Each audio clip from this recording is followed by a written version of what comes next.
Hello दोस्तों, मैं रोहिल्टी शर्मा टाइस classes में आपका स्वागत करता हूं। तो ये नंबर सिस्टम का लेक्चर हमारा 3 है। Lecture number 1 and lecture number 2 में हमने देखा था क्लासिफिकेशन ऑफ नंबर्स और डेसिमल्स। तो आपने अगर वो लेक्चर्स नहीं देखे तो सबसे पहले जाकर के lecture number 1 and lecture number 2 attend करिए, फिर इस लेक्चर पे आइएगा।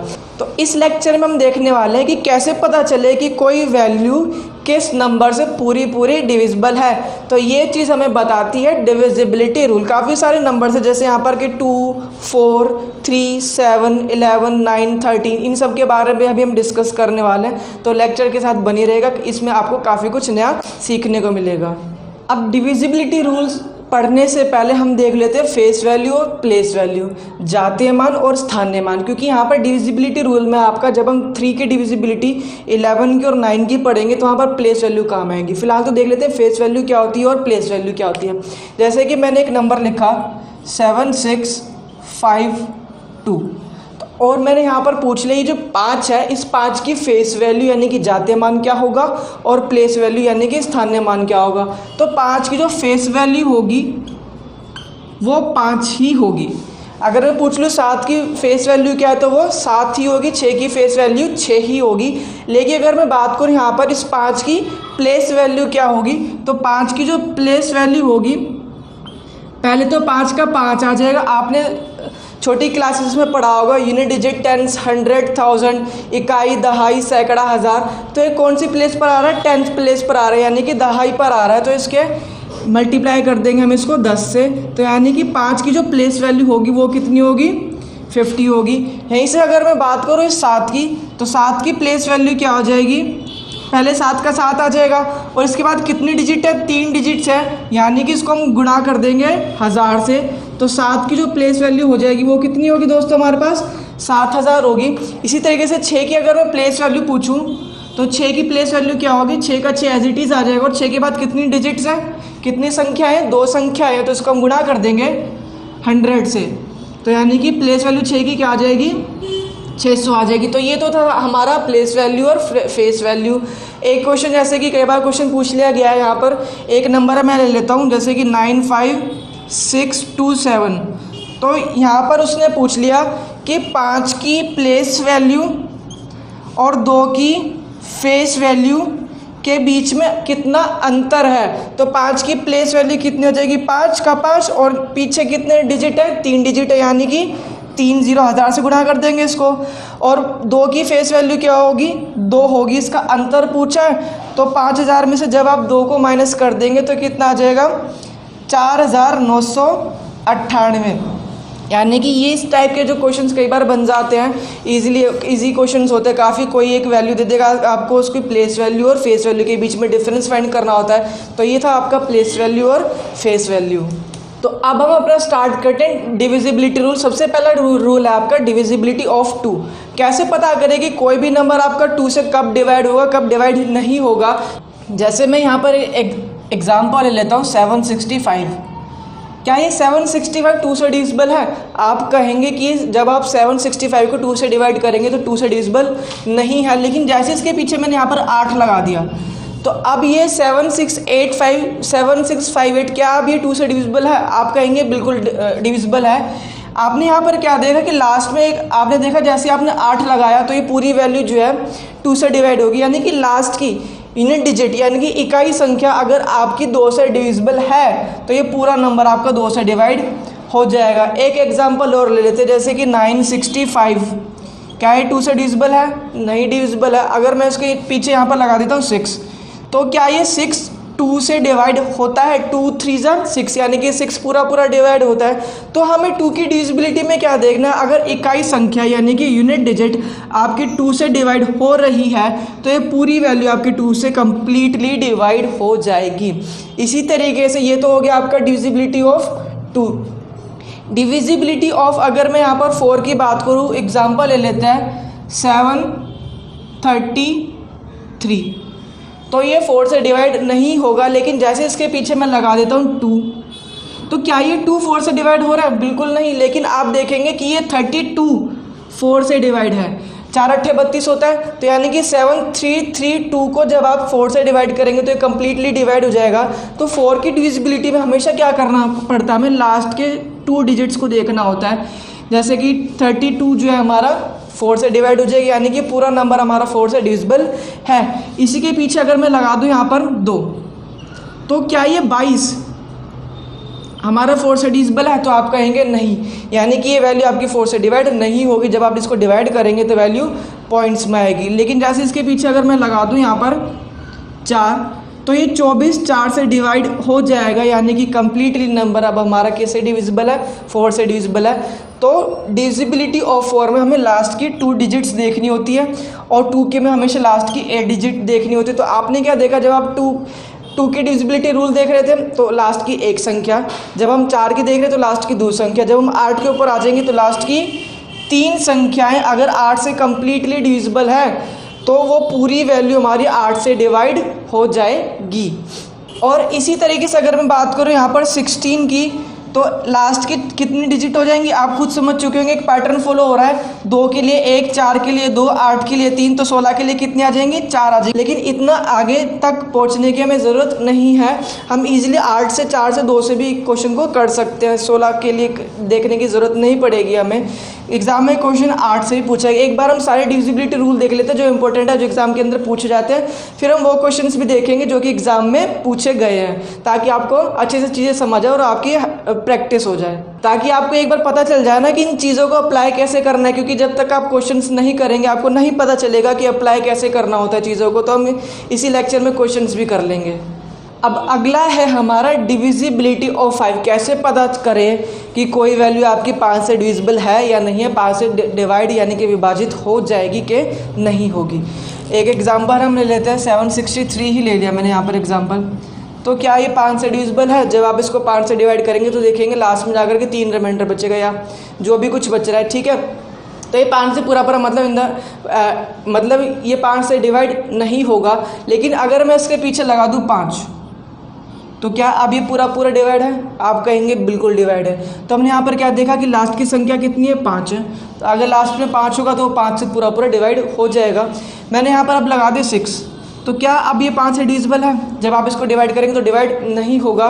और मैंने अब मान लेते हैं हम यहाँ पर लगा दिया लास्ट में 0, तो क्या अब ये 5 से पूरा डिविजिबल है? आप जब इसको डिवाइड करेंगे तो कंप्लीटली हमारा 5 से डिवाइड हो जाएगा। तो एक बार हमने क्या देखा, अगर लास्ट में 5 है तब 5 से वो पूरा नंबर डिवाइड हो जाएगा, और अगर लास्ट में 0 है तब वो पूरी हमारी वैल्यू 5 से डिवाइड हो जाएगी। यानी कि कभी भी अगर हमें देखना है कि कोई वैल्यू 5 से डिविजिबल है या नहीं, तो लास्ट की डिजिट जो होगी वो या तो 0 होगी या फिर 5 होगी। किसी भी वैल्यू के पीछे अगर 0 नज़र आ रहा है इस तरीके से जैसे यहाँ पर है, या फिर आपको किसी भी वैल्यू के पीछे लास्ट में जाकर के 5 नज़र आ रहा है जैसे इस नंबर में है, तो वो पूरी वैल्यू आपकी 5 से कंप्लीटली डिविजिबल होगी।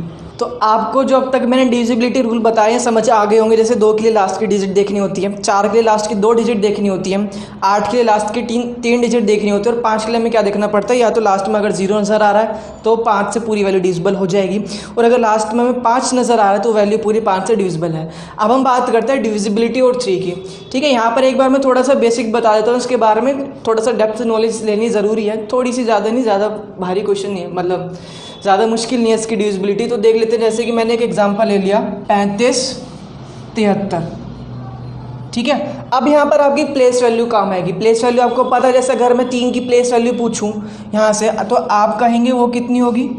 3000। और इसी तरीके से 5 की प्लेस वैल्यू यहाँ पर कितनी हो जाएगी? 500। 7 की प्लेस वैल्यू कितनी हो जाएगी? 70। और 3 की प्लेस वैल्यू यानी कि स्थानीय मान क्या होगा हमारा? 3 होगा। जब आप इन सबको ऐड कर देंगे, यानी कि इन सबको जब जोड़ देंगे तो यही आएगा 3573 ही निकल करके आएगा, ठीक है। इसको मैं क्या लिख सकता हूँ यहाँ पर?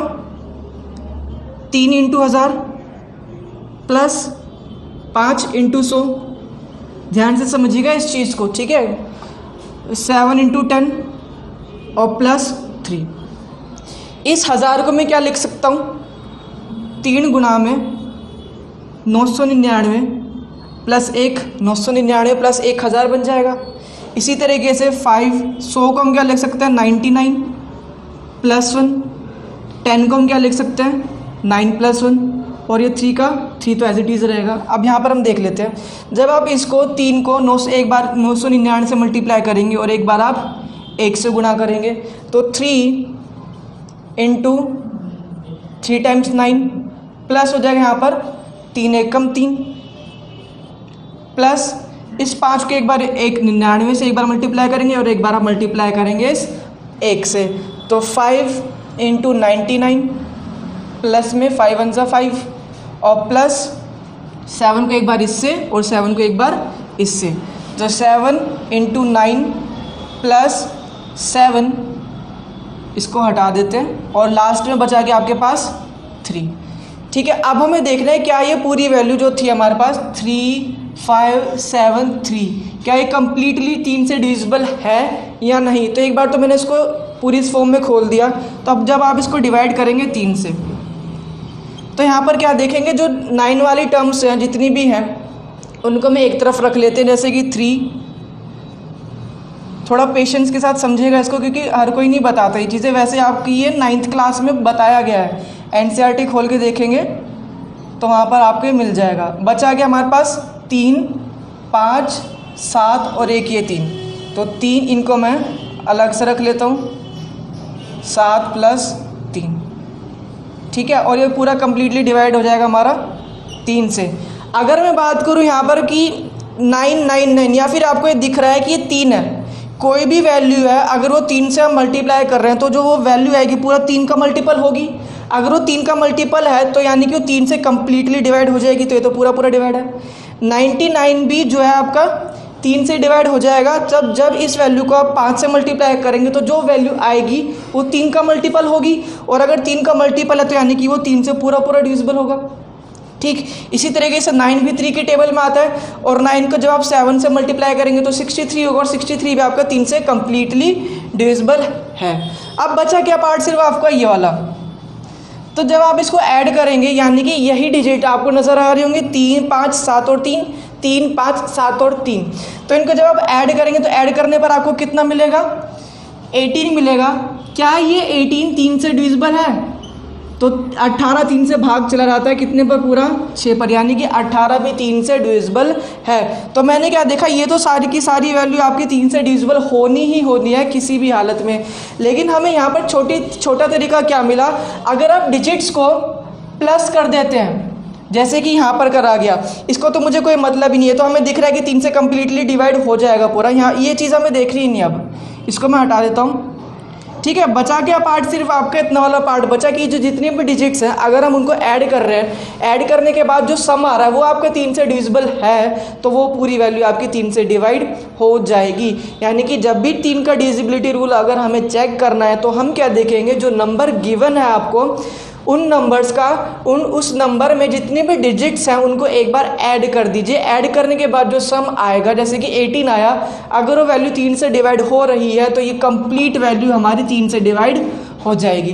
करके भी देख लेते हैं, जैसे कि 3 एकम 3, 3 एकम 3 हाथ से चला गया 2, 3 निम 27 बचा 3 एकम 3, यानी कंप्लीट डिवाइड हो गया आपका ये।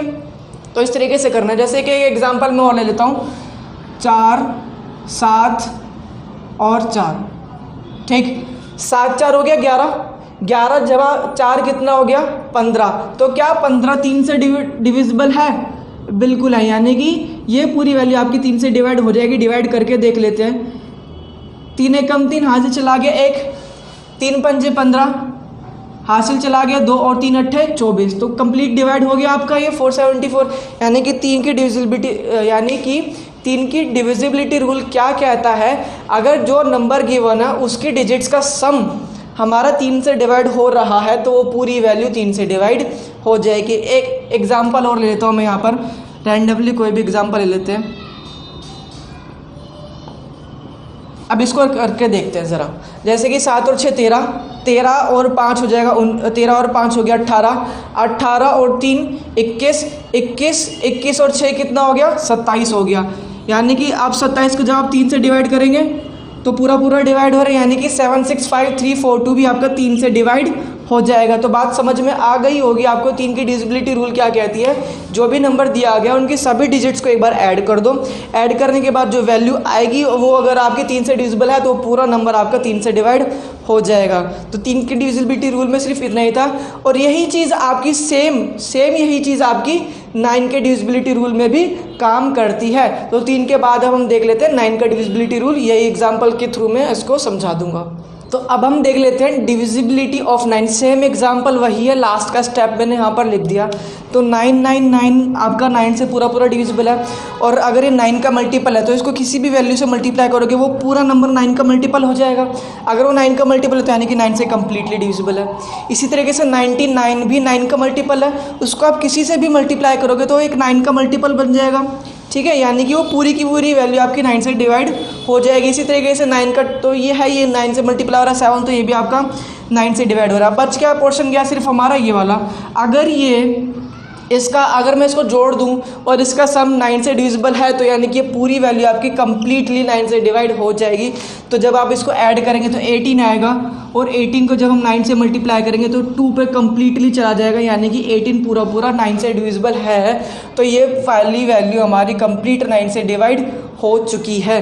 तो 3 के में भी और 9 के में भी हमें क्या देखना पड़ता है, जो भी आपको नंबर गिवन है उसके सभी डिजिट्स को एक बार प्लस कर दो। प्लस करने के बाद अगर जो सम आ रहा है, जैसे कि यहाँ पर 18 आया है, वो 9 से डिवाइड हो रहा है, तो यानी कि वो पूरी की पूरी वैल्यू हमारी 9 से डिवाइड हो जाएगी। जैसे कि एग्जाम्पल और ले लेते हैं हम 92739 ले लेते हैं। ठीक है, 9 2 11, 11 और 10 हो गया 21, 21 और ये हो गया हमारा 30, 30 और 7 कितना हो गया 37 हो गया। तो क्या 37 9 से डिवाइड होता है? बिल्कुल नहीं होता। तो यानी कि 9 से डिवाइड नहीं होगा। अगर मैं इसके अंदर यहाँ पर एक वैल्यू और लिख देता हूँ, जैसे मैंने डाल दिया, मान लो यहाँ पर 8 डाल दिया, तो 37 तो यहाँ तक था ही। 37 और 8 कितना हो जाएगा 45। क्या ये 45 9 से डिवाइड है? 9 पंजे 45 होता है, यानी कि पूरी वैल्यू अब आपकी 9 से डिविजिबल है। तो ये सेम रूल जैसे 3 में था, वही सेम रूल डिविजिबिलिटी का किस में आ जाएगा? 9 के अंदर आ जाएगा। आपको क्या करना होता है, हमेशा सम करना होता है गिवन डिजिट्स का, उनको ऐड कर दो। ऐड करने के बाद जो भी वैल्यू आएगी, अगर वो 9 से कम्प्लीटली या फिर 3 से कम्प्लीटली डिवाइड है, तो वो पूरी वैल्यू हमारी 3 से और 9 से डिवाइड हो जाएगी। तो अब अगला रूल है हमारा डिविजिबिलिटी ऑफ 11। इसके लिए एक एग्जाम्पल ले लेता हूँ मैं, जैसे कि 121 हो गया। तो ये 121 जो है 11 से डिविजिबल है, क्योंकि 11 का स्क्वायर ही 121 होता है। इस 1 की प्लेस वैल्यू क्या होगी? 1 गुणा में 100। इस 2 की प्लेस वैल्यू यानी कि स्थानीय मान क्या होगा? बेसिक से बता रहा हूँ, अभी मैं इसका छोटा सा तरीका भी बताऊंगा, और इसके इसी से थ्रू निकला है वो भी। 2 गुणा में 10 और 1 का तो 1 ही रहेगा। अब मैं क्या करता हूँ, इस 100 को कैसे लिख सकता हूँ? 99 + 1, और इस 10 को हम क्या लिख सकते हैं? 11 - 1, क्योंकि 11 में से 1 गया 10 बचेगा। ठीक है, और प्लस का 1 तो ये तो आपका ही है। एक बार इसको इससे मल्टीप्लाई, इसको इससे मल्टीप्लाई। 11 और 99 को 1 से मल्टीप्लाई करा तो 99 आया, 1 को 1 से मल्टीप्लाई करा तो प्लस का 1 आया, प्लस में 2 के 11 से करा तो 22, और -1 से करा तो -2, और +1 तो ये है ही है। अभी 99 और 22 को मैं एक साथ ले लेता हूँ यहाँ पर, तो 99 + 22, और बचा कि यहाँ पर आपका ये वाला 1, ये माइनस का 2 और ये प्लस का 1, तो 1 माइनस का 2 और प्लस का 1। तो क्या ये पूरी वैल्यू हमारी 11 से डिविजिबल है? देख लेते हैं। अब जैसे कि 99 है और 22 है, यहाँ से मैं 11 कॉमन ले लूँ तो अंदर क्या बचेगा? 9 + 2, और ये तो क्या हो गया हमारा, इसको हम ब्रैकेट में रख लेते हैं, डिवाइडेड बाय 11। तो ये 11 कॉमन ले लिया, यानी कि ये 11 का एक मल्टीपल है।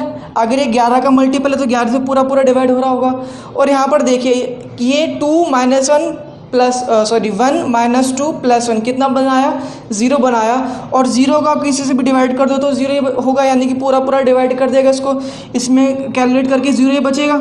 और अगर ये इसमें 0 ऐड करेंगे तो यही सेम वैल्यू आएगी, और ये 11 का मल्टीपल है, तो यानी कि पूरी वैल्यू आपकी 11 से डिवाइड हो रही है। तो यहाँ पर ये चीज़ पकड़ने वाली है। यहाँ पर आपने क्या देखा कि पहली और आखिरी वैल्यू इन दोनों को इसने क्या करा है? ऐड करा, और बीच वाली वैल्यू को क्या करा है? माइनस करा है। तो यही है हमारा डिविजिबिलिटी ऑफ 11। मतलब क्या करेंगे यहाँ पर, जैसे कि ये 121 है, एक वैल्यू पीछे से इसको स्टार्ट करेंगे, एक वैल्यू छोड़ करके अगली वैल्यू ऐड कर देंगे, एक और एक कितना हो गया, 2 हो गया, और ऊपर कितना हमारा 2 है, और इन दोनों का अंतर कितना आ गया, 0 आ गया। तो हमने क्या देखा कि ये वैल्यू पूरी 11 से डिविजिबल है।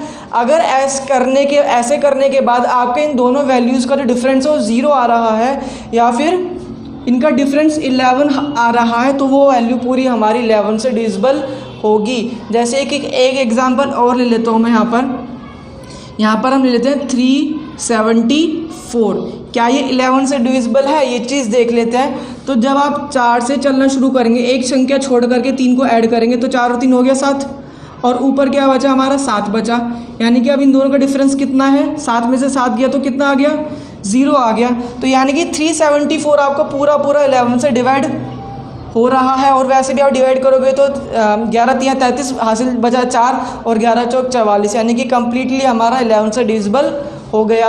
एक एग्जांपल और ले लेते हैं थोड़ा सा बड़ा, ताकि आपको चीज़ें समझ आ जाए। जैसे कि हम ले लेते हैं, अब जैसे कि मैं अगला एग्जांपल ले लेता हूँ 284801। तो अब हमें ये देखना है कि इतना बड़ा जो नंबर है क्या ये 11 से डिविजिबल है। तो हम क्या करेंगे, पीछे से चलना शुरू करेंगे अपने राइट हैंड साइड से, और एक एक नंबर छोड़ करके इनको ऐड करना शुरू कर देंगे। जैसे कि 1 + 8 9 + 8 हो जाएगा आपके पास 17। यानी कि जब आपने इन वैल्यूज़ को ऐड करा तो ऐड करने के बाद, जोड़ने के बाद 17 आया।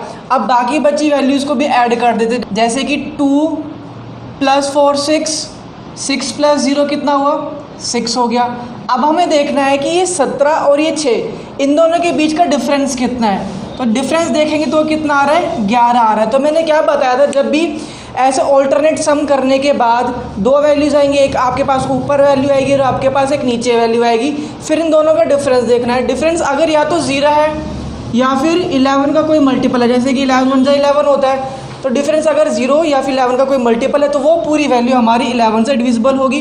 जैसे कि करके ही देख लेते हैं, इसको पूरा डिवाइड यहाँ पर कर लेते हैं। 284801, 11 से डिवाइड करेंगे तो 2 पे जाएगा 22, 6 4 5 पे चला जाएगा 55, 9 98। अब ये हमारा चला जाएगा 8 के ऊपर, यानी कि 88। तो यहाँ पर वैल्यू बची हमारे पास 10, और ये 0 उतार लेंगे, और ये चला गया हमारा 9 पर, यानी कि 99। तो रिमाइंडर बचा 1, और 1 यहाँ पर हम नीचे उतार लेंगे। तो अब बचा कितना, 11, और 11 × 1 कितना होता है, 11 होता है। यानी कि पूरी वैल्यू हमारी क्या हो गई, 11 से डिविजिबल है। तो 11 की डिविजिबिलिटी रूल क्या कहती है कि अपने राइट हैंड साइड से, यानी कि सीधे हाथ से एक एक डिजिट छोड़ करके ऐड करना शुरू कर दीजिए, उनका सम नीचे लिख लेंगे, और जो बाकी बची हुई डिजिट का सम है वो ऊपर लिख लेंगे, और उन दोनों का जो डिफरेंस होगा या तो 0 होना चाहिए या फिर 11 का कोई मल्टीपल। अगर मैं मान लेता हूँ यहाँ पर अगर डिफरेंस 22 आ रहा है, तो 22 भी 11 से पूरा डिवाइड हो रहा है, यानी कि तब भी ये वैल्यू हमारी 11 से डिवाइड हो जाएगी। अब हम इसके कुछ और एग्जांपल ले लेते हैं ताकि आपको चीज़ें बेहतर तरीके से समझ आए। 79285 ले लेते हैं, और इसको आगे ले लेते हैं तो 6। अब अपने सीधे हाथ से एक एक नंबर छोड़ के ऐड करना शुरू करेंगे। 6 5 11, 11 और 2 13, 13 और 7 कितना हो गया, 20 आ गया। ठीक है, अब बाकी बची जो वैल्यूज़ उनको भी ऐड कर लेते हैं, जैसे कि 9 और 8 17, 17 और 7 कितना हो जाएगा हमारे पास, 23 हो गया। तो यहाँ पर डिफरेंस कितना आ रहा है, 3 का आ रहा है। तो डिफरेंस 3 का है। डिफरेंस हमेशा या तो 0 आना चाहिए या फिर 11 का कोई मल्टीपल आना चाहिए। तो ना तो ये 0 और ना ही 11 का कोई मल्टीपल, यानी कि ये वाली पूरी वैल्यू हमारी 11 से डिवाइड नहीं होगी। एक एग्जांपल और ले लेते हैं, 62678, 8 और 6 14, 14 + 6 20। अब यहाँ पर बचा 9 और 2 7 और 2 9 हो जाएगा। इन दोनों के बीच का डिफरेंस कितना आ गया, 11, 11 11 से डिविजिबल है, यानी कि पूरी वैल्यू हमारी 11 से डिवाइड हो जाएगी। दोस्तों ये था हमारा डिविजिबिलिटी रूल ऑफ 11। उम्मीद करता हूँ कि आपको चीज़ें समझ आई होंगी। मैंने बेसिक बता दी कैसे लगता है 11 डिविजिबिलिटी रूल कैसे निकलता है इसका 11 का, और बाकी हमने छोटा सा मेथड भी देख लिया। ये चीज़ें उसी से निकली है बेसिक से ही, ठीक है, तो समझ आ गया होगा। अभी हम देख लेते हैं डिविजिबिलिटी रूल ऑफ 7 और 13। तो अब अगला है हमारा डिविजिबिलिटी ऑफ 7। 7 के डिविजिबिलिटी रूल में हमारा एक टर्म यूज होती है यहाँ पर, कंसेप्ट ऑफ ऑस्क्यूलेटर। तो अब ये कंसेप्ट ऑफ ऑस्क्यूलेटर क्या कहता है, जैसे मैं एक एग्जांपल ले लेता हूँ 112 112। अब हमें देखना है क्या है, ये 12 7 से डिविजिबल है। तो आपको क्या करना है, यहाँ पर ये जो इकाई संख्या है 2, इसको अलग कर लेंगे, 11 और ये आगे 2। अब इस 2 को आप मल्टीप्लाई करेंगे हमेशा 2 से, तो रिजल्ट निकल के आएगा आपके पास 4। ठीक है, 4 आया। तो अब इस 4 को आप क्या करेंगे, इस 11 में से माइनस कर देंगे। तो 11 माइनस 4 कितना आ गया, 7 आ गया। तो क्या ये 7 7 से डिविजिबल है, बिल्कुल है। तो यानी कि अगर हम ऑस्किलेटर के हिसाब से चले तो जो लास्ट की इकाई संख्या होगी उसको हमेशा हम 2 से मल्टीप्लाई करेंगे, और जो रिजल्ट निकल के आएगा उसको हम आगे वाली वैल्यू में से माइनस कर देंगे। तो जो वैल्यू निकल के आएगी आपके पास, अगर वो 7 का मल्टीपल है तो ये जो पूरी वैल्यू है हमारी 7 से कम्प्लीटली डिविजिबल है। जैसे कि 16 7 से हमारा कितना होता है, 112 होता है। तो हमारा 112 7 से कम्प्लीटली डिविजिबल है। अब हम यहाँ पर एक एग्जाम्पल और ले लेते हैं, जैसे कि हमने ले लिया 441। तो यहाँ पर इकाई संख्या कितनी है, 1 है। अब इस 1 को मल्टीप्लाई करेंगे 2 से, तो 1 × 2, रिजल्ट आया आपके पास 2। अब इस 2 को माइनस कर देंगे इस वाले 44 में से, यानी कि 44 माइनस 2, तो आगे 42। तो 42 7 से डिविजिबल है, यानी कि 441 भी आपका 7 से डिवाइड हो जाएगा। कुछ एग्जाम्पल और ले लेते हैं, जैसे कि 562, इस 2 को हम 2 से मल्टीप्लाई कर देंगे तो 4 आया, और 56 माइनस 4, तो ये आ गया आपके पास 52। 52 7 से डिवाइड नहीं होता, यानी कि 562 भी 7 से डिवाइड नहीं होगा। तो अब हम एक एग्जाम्पल और देख लेते हैं, जैसे कि 3206। अब हमें देखना है क्या ये बड़ी सी वैल्यू हमारे 7 से डिविजिबल है। तो लास्ट की जो यूनिट डिजिट होगी उसको मल्टीप्लाई करेंगे 2 से। 6 2 सा कितना हो गया, 12 हो गया। अब 320 में से आप ये वाला 12 माइनस करेंगे तो 308 आएगा। तो अभी भी हमें नहीं पता चल रहा है कि 7 से डिविजिबल है या नहीं है। तो अब क्या करेंगे, 308 में से यूनिट डिजिट क्या है, यहाँ पर इकाई संख्या क्या है, 8 है। 8 को 2 से गुणा कर देंगे, और 308 में से इसको 30 में से इसको कि 8 गुणा 2 कितना हो जाएगा, 16। बचा कितना हमारे पास, 30 में से ये 60 माइनस कर देंगे तो कितना आ जाएगा, 14। क्या ये 14 अब 7 से डिविजिबल है, बिल्कुल डिविजिबल है। यानी कि 3206 आपका कंप्लीटली 7 से डिविजिबल है। अब आप कहेंगे कि ये तो अगर हम वैसे मैन्युअली करते तो इससे ज़्यादा जल्दी कर सकते थे। अगर आप, मुझे पता है, अगर आप बेसिक तरीके से करते हैं तो ज़्यादा जल्दी हो जाएगा इस मेथड से, लेकिन क्योंकि हम डिविजिबिलिटी रूल पढ़ रहे हैं तो हमें 7 का भी डिविजिबिलिटी रूल आना चाहिए। तो था ये तो था इसका बेसिक मेथड, जो आपको समझ आ गया होगा 7 का डिविजिबिलिटी रूल क्या कहता है। अब नेक्स्ट है हमारा डिविजिबिलिटी ऑफ 13। तो यहाँ पर भी ऑस्किलेटर का कॉन्सेप्ट लगता है। अब ये ऑस्किलेटर का कॉन्सेप्ट इसमें क्या कहता है, जैसे कि फॉर एग्जांपल मैं एक नंबर ले लेता हूँ 141, 143 ले लेते हैं। क्या ये 13 से डिविजिबल है? इसको चेक करने के लिए हम क्या करेंगे, यहाँ पे जो इकाई संख्या यानी कि यूनिट डिजिट है वो कितनी है, 3 है। इस बार हम इस 3 को मल्टीप्लाई करेंगे 4 से, तो 4 से कितना आ जाएगा, 12 आ जाएगा। और इस 12 को बचे हुए 14 में ऐड कर देंगे, तो 14 + 12 ये हो गया आपका 26। और 26 हमारा 13 से डिविजिबल है। 13 2 से कितना होता है, 26 होता है, यानी कि कंप्लीट नंबर हमारा 13 से डिविजिबल हो जाएगा। 7 में हमने क्या देखा था कि लास्ट डिजिट को हम 2 से मल्टीप्लाई कर रहे थे, और फिर जो वैल्यू आ रही थी उसको माइनस कर रहे थे गिवन नंबर में से, बाकी बचे नंबर्स में से। इसमें हम क्या देख रहे हैं, 13 वाले डिविजिबिलिटी रूल में, कि लास्ट वाले नंबर को हम 4 से गुणा कर रहे हैं, जो रिजल्ट आ रहा है उसको अगली वाली वैल्यूज़ में हम इस बार ऐड करें। तो ये चीज़ आपको ध्यान रखना, वहाँ पर 2 था, यहाँ पर क्या है, ऑस्किलेटर 4 है। 7 में ऑस्किलेटर 2 था तो हम माइनस कर रहे थे, 13 में ऑस्किलेटर आपका 4, और यहाँ पर हम क्या करेंगे, प्लस करेंगे। तो ये तो था हमारा 13 का डिविजिबिलिटी रूल क्या कहता है, बेसिक चीज़ आपको समझ में आ गई होगी। अब एक दो इसके बड़े से एग्जाम्पल देख लेते हैं ताकि आपको चीज़ें और अच्छे से समझ आ जाए। तो अब हम एक एग्जाम्पल ले लेते हैं, जैसे कि हम ले लेते हैं 1625, कुछ भी ले लेते हैं, ठीक है। तो हम देखते हैं क्या एक 13 से डिविजिबल है।